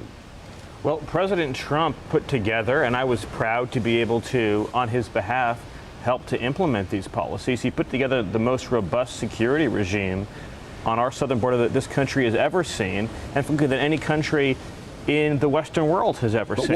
Was the wall completed? All of the wall, save for a few sections that we needed to complete, were completed. Those sections, the contracts were executed, the steel was purchased, it's lying there on the ground right now. Joe Biden stopped construction on the remaining sections in the high traffic areas. But it's a full security regime that he put into place. In other words, we have illegal immigration from coming across in every way imaginable. We have people coming across by boat. We have people coming across through the Rio Grande. We have people coming across through tunnel. Everything you could possibly imagine is happening there on the southern border. And he put in place a system, and I was proud to be part of that, that simply said if you come illegally, you go either to your home country, you go back to Mexico, or you go to a safe third country. And that interlocking network of international agreements meant that not a single illegal immigrant was released on a discretionary basis into our country in 2020 unless there was a medical emergency. The numbers that are crossing the southern border, or the numbers that are crossing the border and being detected, because clearly from what I saw in Arizona, a lot of people that are coming in are just not being detected. Just give all of our viewers some indication of the size of this problem. Well, since President Biden ripped out the Trump border controls and replace them with the catch and release policy that we're seeing today, all of planet Earth is illegally knocking and breaking into our country. you have numbers that defy categorization. You know, you're averaging nearly 200,000 a month of known apprehensions. And then, as you mentioned, what we call in the industry the gotaways is an unknowably large number. You have basically a large metropolitan city being added every single month to the population of the United States of America illegally across our southern border. But this is fundamentally an issue about whether or not sovereign people can control their own borders and immigration policy. Yes. And that's what it's really about. That rings a bell in terms of the British debate. But many of the Democrats would say, look, America was built on immigration. It's a massive country. There's heaps of room. What's the problem, Stephen Miller? Well, first of all, let's say that you have a family home and you're trying to deal with healthcare, education, play dates for your kid, repairs, and every single night your house is being broken into. How can you possibly focus on the basics, the fundamentals of life, when you're dealing with that security threat night after night? That's what's happening to our country. Well, you could be broken into by Americans that are legally living here and citizens. I mean, crime. But our country is a family just as surely as any household in this nation is. And so my point is, what's happening on our border is like a home invasion to the country itself. So we can't achieve the fundamentals as a country of creating a workable healthcare system, a workable education system, a workable public safety system, if we have unknown people breaking into our country night after night after night. But more than that, there's a lot of ahistorical comments about immigration in this country. So first of all, America, and I think you would understand this better than most, was founded not by immigrants, but by colonists. It was. Yes. And that's an important point. I knew at some point somebody would spoil this by reminding us of the historical, because you were the first Brexit, of course. But no, go on. And so we started as a former British colony, and we created a polity. We created a nation state, and a nation state then establishes rules and conditions for the successive generations that can enter that country. Those rules have changed over time. The aperture has been widened, and other times it's been slammed shut. But the people, through their legislature, establish the conditions for who gets to join our national family. And when the government willfully, capriciously, purposefully violates those rules, it has made itself an illegitimate government. Does this become the number one issue in the run-up to the all-important midterms next November? I think it is the single most important issue in the midterms. I think if Republicans are clear-eyed about saying, if we take back the House, we will attach to every single government funding measure requirements for border security and dare the president to veto them, I think they will win a majority the likes of which we can't even imagine. As a man who spent many, many years studying borders, how they operate and what to put in place to deal with them, some advice for the Brits, please, because about 27,000 people so far this year have crossed that 21-mile stretch of water on inflatables. Hardly anybody has been deported. What should we do? Well, so first of all, if you cease deportations, you are unlocking trafficking and smuggling mechanisms across the whole world. When people make it to your shores successfully and are not repatriated, the message gets back across social media and you create an ever-growing wave, and pretty soon the situation spirals hopelessly out of control. It is an urgent existential matter that you begin to immediately repatriate all persons without exception, either to their last country of transit, which is true under international law and allowable under international law, or to their home country, or as President Trump did, through safe third agreements. But if you don't do that, the numbers will continue to spiral larger and larger and larger until you have an uncontainable problem. Well, they've trebled this year as against 2020, and the government has a real problem. Stephen Miller, thank you for joining us here on GB News. Well, I think what Trump gave in that interview was pretty much the strongest hint you're actually going to see. That he is going to run again, that he intends to run again in 2024. Certainly Mark Meadows felt that. So let's just see that clip again. What I say to him, why would you give up Mar-a-Lago and this fantastic, envious lifestyle to go back into the Oval Office? If you love the country, you have no choice. It's not a question. It's just, this is a wonderful, beautiful life. But I like that too because I was helping people. That's why I did it. And I think you'll be happy in the future too. Well, there we are. I think he's going to run again. But we're going to take a break, and in a moment we'll come back, and it'll include talking pints and other things.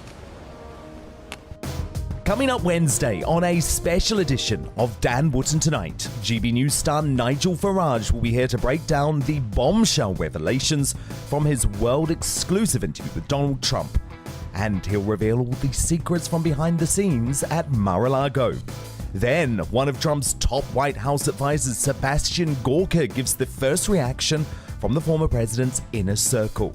Plus, we'll debate if the Donald can become commander-in-chief again and reveal your verdict. That's Dan Wootton Tonight, airing 9 p.m. till 11 p.m. Monday to Thursday on GB News.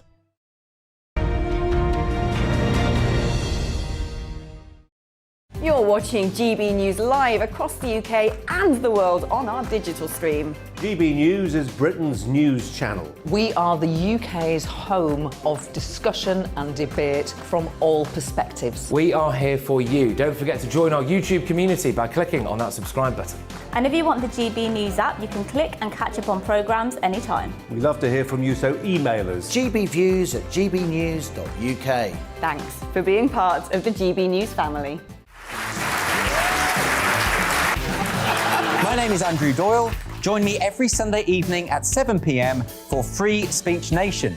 This is a show where we address current affairs and news stories of the week with the help of two wonderful comedian panellists. I brought in comics because I want to give it a lighter edge, and also they work for less. See you there.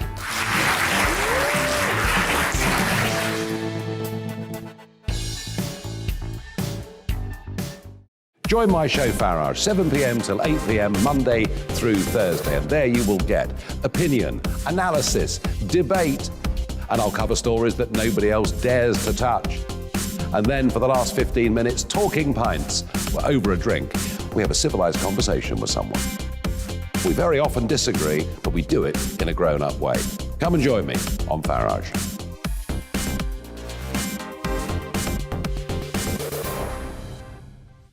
I'm Colin Brazier. I've reported from more than 70 countries around the world, covered wars from Afghanistan to Iraq, from Lebanon to the Balkans. I'm trying to bring that experience, that feel for events, to the studio. And something else. I'm ready to give an opinion.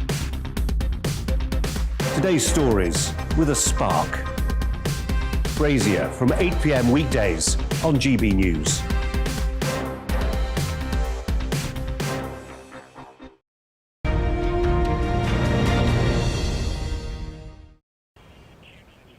Well, one thing that is absolutely for certain is not everybody is into politics and current affairs, but a much bigger number are into the royal family, and they have opinions about the Queen and about Prince Charles and, of course, Kate, William, but it's Meghan and Harry that have really made the headlines in a big way ever since Megxit, when they left and went to the west coast of America. And this is interesting because all over the world, wherever you go, people talk about the British royal family. I've been amazed, absolutely amazed, in the over 40 years that I've had associations with America, the extent to which Americans talk about the royal family. And it's certainly something that Donald Trump feels very strongly about. So I think his comments on the royal family, I think they actually strike a bit of a chord. I think he said a couple of things here that actually we've been saying to ourselves, but perhaps haven't spoken out loud. Let's just remind ourselves in this Trump interview what he had to say about the state of play in the royal family today. I think she's a fantastic woman. She is a fantastic woman. I was supposed to spend like a half an hour with her. I ended up being there for much more than an hour, and everyone said, "Oh, that's so rude." But I said, "No, but she liked it and I liked it. I'm not going to be rude." And we had a great time together. We then had an evening the likes of which you rarely would see. And I think she was laughing and smiling. We got along great. We talked the whole night. She is a great, wonderful woman. Yeah, well, she's been there nearly 70 years now on the throne. Yeah, it's incredible. And she's still head of state in Canada, Australia. I mean, it's unbelievable. And respected by everyone. Yeah. And no scandal, no anything. Think of it. She's done this for more than 70 years. And she's never had scandal about herself. No. No scandal, no anything. She's an incredible woman. No, and she's had a very tough year. You know, she lost her husband this year. Tough year. You know, they were married over 70 years, and she's been ill. she's, you know, had to withdraw from one or two public engagements. Hopefully not very ill, though. I've been watching it closely because I love her. I think she's great. You know, my mother was born in Scotland. My mother she came over here at about 19 years old, met my father. They were married for many, many years. They were married, like, they had a great marriage. But she left Scotland. She'd go back once a year religiously, but she was really somebody that respected the Queen. She loved the Queen. Anything with the Queen. When they were doing anything ceremonial, as an example, she'd be glued to the television. But she had great respect and love for the Queen. Well, and hundreds of millions around the world. That's true. Respect this That's woman. true. I mean, in the most astonishing way. And I know your enthusiasm for it. Yet her son, Charles, who would be the natural successor, and you had a meeting with Charles, and it was reported by one of your former press secretaries that you were somewhat bored by the meeting. That I was? Yeah. No, I wasn't bored. I like Charles. I thought he was great. No, he's an environmentalist. He talked about the environment most of the meeting, which was fine. I mean, I understood that was the purpose of the meeting, and he was telling me his views. I was not bored at all. No, I think Charles is a wonderful person. Okay. Now, somebody you may not think is quite as wonderful is a recent British export to America. And I think we're kind of quite pleased to have got rid of him, really, is Prince Harry, of course. Yeah. And Meghan living over here, being not only disobliging about you at every given opportunity, but actually the entirety of the Conservative movement. And now we hear that she's ringing up senators, ringing up members of Congress, lobbying for law changes, and doing some of this on headed paper that says the Duchess of Sussex. And we saw the Oprah Winfrey interview, and it turned out later a lot of what she said simply just wasn't true. Yeah. Should she go into American politics? I'm not a fan of hers. I wasn't from day one. I think Harry has been used horribly. I think someday he will regret it. You know, a lot of people are saying I'm very good at the prediction business. I think someday he will regret it. He probably does already. But I'm not a fan of hers at all. And I think she's very disrespectful to the Queen that we just spoke about, who's such a great woman, who's such a great person, historic person. I think she's very disrespectful to the royal family, but maybe most importantly to the Queen. And I just, from day one, I never got it. I never got it. I see her, I listen to her. She's trying to do things that I think are inappropriate, very inappropriate. But I think Harry's been used and been used terribly. It's ruined his relationship with his family. Completely. And it's really, really, I think it hurts the Queen. Yeah, and you can't use a royal title and get involved. Well, in I didn't know American she was doing affairs. that, but Well, certainly no, she has been doing it. It's not appropriate. Well, I have to say they were very strong words from Donald Trump about the royal family, his great love and respect for the Queen, and just his analysis of the great disrespect that has been shown to the Queen by Meghan and Harry. And I think that feeling is something actually that is now going to have majority support. I think Donald Trump's finger is in the right place. Now, I may not be in the studios in London. We haven't turned it into a pub, but it is still here on the beach in Florida. Time for Talking Pints. Yes, couldn't drop the favourite part of the show now, could we? And I'm joined by Matt Schlapp. Matt, an old friend of mine, and of course you're chairman of the American Conservative Union, which of course hosts the annual CPAC event. So this is how we Brits do television. And cheers. Cheers. Very good to see you. I shouldn't take it personally that you wanted me on this part of the show, right? Well, we might have socialised before, I don't know. I think we've come to some pretty wonderful solutions while we've socialised, I think. Now, for those in our audience that don't know about CPAC, and although it does increasingly make a bit of a wave when CPAC's on and people follow it, just tell us in a word, you know, what CPAC, where it started and what it's becoming. You know, CPAC is the largest political convention that occurs on the globe every year. It's the biggest thing in politics in America. The left in America have tried to replicate it. They've tried to destroy it. They've tried to do everything they can. For whatever reason, there isn't an equivalent on the left here, and you know this, but this CPAC phenomenon, in part because we've opened it up to everybody, our content streams for everybody to see, and then Donald Trump came to CPAC so many years now, and every year he was president, and now we have countries all over the globe wanting a CPAC, and we've been to 6 or 7 countries already. Yes, I came to the one in Australia. Yes, you did. And you've held them in Brazil, I think. You've held them, and all over. Australia, Brazil, Japan, Korea. We're going to go to Hungary. We're going to go to Israel. So it's an exciting movement. It's a very interesting point about the Conservative movement and the type of people that lead the Conservative movement. As you say, Donald Trump goes to CPAC every single year, and he loves it. He does love it. And they love him. But what I learned was that previous leaders of the Republican Party, and even indeed previous Republican presidents, didn't really bother with CPAC. You've got to go all the way back to Ronald Reagan. And I think Reagan attended CPAC. He did, something like 11 times. And look, it's like a lot of us who revere Margaret Thatcher. Leaders come around once in a while, and they change their country, but they change the whole globe. And the one thing we noticed about Trump, which is similar to what Ronald Reagan did, is when I travel around to these CPACs around the globe, they all say, please tell Donald Trump that we are so thankful that he is the president. Now, he's no longer the president anymore, but I think the world thanked Ronald Reagan for being president. There's something about a strong America that every freedom lover knows they need. But it isn't just, is it, about strong leaders. It's about types of conservatives. Yes. You know, we in the UK have the old school conservatives, and they were all Remainers, of course, when it came to the referendum, and not always, but very often coming from perhaps the older landowning families who kind of don't really want change of any kind at all, and nearly all went to the same couple of schools and the same college at Oxford and members of the same gentlemen's clubs. You mean you have an establishment too? Well, we've just been doing it longer than you. That's right. But it's not dissimilar. Yeah. And you've got that kind of conservative. That's right. And perhaps I'd put David Cameron or someone like That's that right. in that type of conservative. And then you have the other kind of conservative who reaches out to the blue-collar voter, the aspirational voter. And it was John Howard, the former Australian Prime Minister, who won 4 elections on a Conservative ticket. He once said to me that unless Conservative leaders can attract blue-collar votes, it's very difficult to get majorities. So we've had this conflict within the Conservative Party, and then there was the breakaway and the insurgency, which I was proud to lead. Yes. Brexit's happened, and to some extent,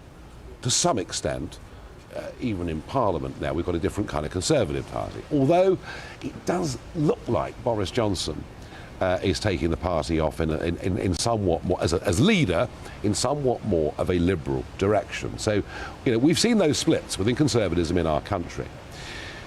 This Republican Party right now, this conservative movement right now, Trump is, my analysis, Trump is very dominant within it. But there are still those, aren't there, in the upper echelons of republicanism that don't wish him well. Well, they couldn't stand him because as soon as they thought he was off the stage, they kicked him off, right? They tried to shut him down. And that happened here in 1/6 with the violence around our Capitol. They wanted to blame Trump for it. They wanted to excoriate him and kick him off the stage. And what they just don't get about this guy is, I don't know what it is about his DNA and his fortitude, but there's no getting rid of Donald Trump. I mean, there's one way, and there's only one way. One day, God will take him home to his everlasting reward. But until that part, one thing I love about him is he is in this fight. I don't know whether he runs or doesn't run. I can't predict the future, but I guarantee you this: he is going to fight every day. And you talk about types of conservatives. One of the reasons I love Donald Trump is there's no qualifier on conservative. He's just a conservative. Now, he says he's also a populist. And the elites in this country look down their nose at populists. I always say, what's wrong with being a populist? It means the people support your policies. Isn't that what you want? Popular. Yeah. I said in the European Parliament one, isn't it funny? Populism's becoming very popular. Yeah, exactly. No, I mean, look, you love him or loathe him, Trump is a fighter. And I've been comparing him to kind of rather like a heavyweight boxer that's lost the world title on a points decision, not happy with what the judges have done. That's right. And he's getting himself ready. He's going to run again, isn't he? I think he runs again. I think in his mind, he wants to make sure, he's an alpha male. He wants to make sure his health is good, his mind is sharp, that his spirit is willing, and that it's doable. He's also practical. And if those conditions exist, I think he runs. And I think what's interesting is he's uniquely, has the ability and the character to do something that's only happened one other time in our history, which is get defeated and come back and run again. Well, one thing I've noticed, Matt, and I've been coming to CPAC for many, many years. And by the way, you're always invited, and I didn't say it, but I want to say it. What you did in your country is a beacon for freedom for everybody around the globe. And every CPAC we have, no matter what the language, they all want you there. Well, that's very good of you. But I've noticed one last quick point. The 10 years or so that I've been coming every year, apart from COVID, the audience gets younger and younger and younger. Is there something exciting happening in American conservatism? They're getting younger, we're getting older. I don't really like that. It could be that we're getting older. That could be it. The fact is this. I say in America, there's a great awakening going on, right? We talk about woke. I say there's an unwokening going on in America, and that is very good news for everybody who cherishes freedom. Matchlap, thank you very much for joining me on Talking Pints. Well, we've got a couple of minutes left on the programme, and one of our regular features is Barrage the Farage, and that is where you send in your questions to me. I do not get previous sight of them. It's been handed to me, and I will now give it a go. Anne asks me on Twitter, can we ever conquer the woke institutions back from the left? Well, Anne, we have a real problem, let's say, with education. Yes, we do. Can we wrestle back? Very interesting. The elections that took place in America just a few weeks ago weren't just about governorships of the states of New Jersey and Virginia, but also for school boards right across America. And what we saw for the first time are lots of people who wouldn't normally consider running for school boards saying, do you know what? We don't want our kids taught critical race theory. We don't want our kids being taught that everything about America is disgraceful and awful. And the way we beat woke, the way we beat cancel culture, the way we reform the institutions is if the silent majority that still exists is prepared to stand up and start fighting for what it believes in. Azan asks me, what is the one thing you disagree with Donald Trump on? Look, I think I made it clear in that interview. I believe that if they go on talking about the stolen election, that is a huge demotivator for up to 20% of the potential Republican vote. Yes, recognise what went wrong on November the 3rd last year. We know all about that, don't we? From the number of people that have been to prison in our country for voter fraud using the postal vote system. But I do feel if Donald Trump and the Republicans keep harking back to November the 3rd last year, they're missing out on a terrific opportunity. You've got to be positive, got to be on the front foot. People want to go out there and vote for something. Peter asks, last question, should restrictions on international travel be reinstated in order to avoid another lockdown this Christmas? Oh, don't depress me. I've got to fly back into London. I couldn't bear the thought of being in quarantine for weeks and weeks and weeks. I don't know what's going to happen. All I do know is government loves to centralise power, and the pandemic has been very good for it. Well, that's it. The show is over. The exclusive Donald Trump interview. I hope you found it enlightening. I hope you've enjoyed it. I certainly have. And I'll see you back in London in just a few days' time.